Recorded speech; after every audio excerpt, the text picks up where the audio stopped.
you guys, if you're having trouble dating, would you actually admit it? Because that's a hard thing to admit. That's some could view that as a failure. Well, a recent article of Psychology Today decided to take a look at why people don't share their failures. Now, it's easy to post and celebrate our wins. Obviously, we see that all the time on the gram.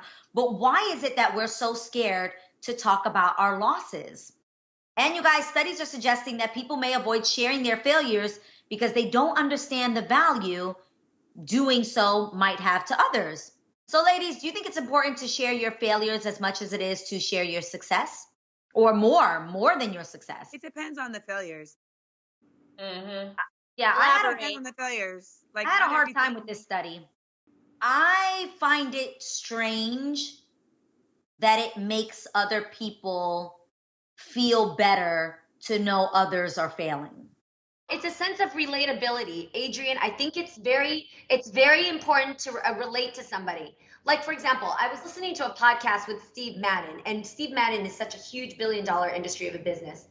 But when you listen to his words of how he started out, he was absolutely in a bad upbringing. He didn't have a lot of money or any influence, and he worked for knockoff stores, all knockoff stores, and he learned the tricks of the trade. And when he grew his success to make the shoes, kind of that are inspired by big brands, he then got arrested for a huge laundry fraud for a few years. So Steve Madden, while we know Steve Madden was Steve Madden, spent about 4 or 5 years. We all know he went to jail. He was Ozark. We didn't know Steve Madden was Ozark. Right, I didn't know he went to jail.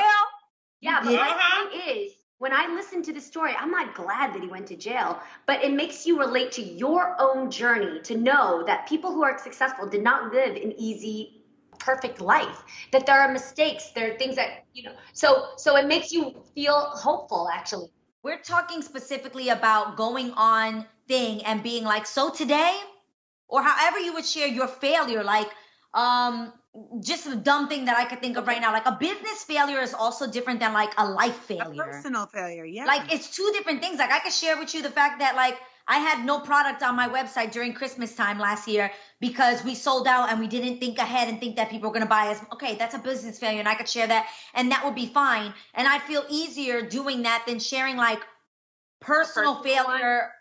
Yeah, but that's about like your privacy, and that's like your, like, I mean, to me, like what Jeannie was saying about process, like when I read this, like it made me think about as an artist, and creative, we get such a disservice when we don't share and critique constructively, and like, especially like I look at like Black art in particular, like, so there's so much pressure to just support without critiquing in any kind of way that you end up lessening the value and the ability to elevate. So we have to be able to discuss like, well, this was a win, but this was a fail. And then say why. But I hear you, like, but there's so many trolls. And I think it's also different between having a conversation between us on a personal level where I could share my failures with you guys on a personal level. I just don't personally think that that's what I need to be doing on social media. I'll talk personal for a second. I follow this. You were talking about people talking about their failures on Instagram, social media.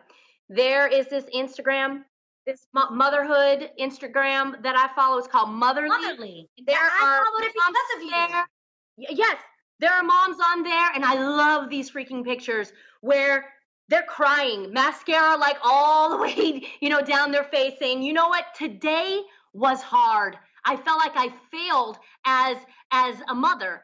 And to me, I was like that. I saw it and I was like, oh my God, thank you. I'm not alone. I know that sometimes when you look at these Pinterest moms, you're like, oh my God, I wish I could be like that, make the perfect freaking lunches and have all my kids eat their vegetables. But there's something relatable and you feel normal when you see a mom kind of just feel what you felt like. Hey, there are days you fail and it's totally okay. So that site alone helps me. And you follow it too,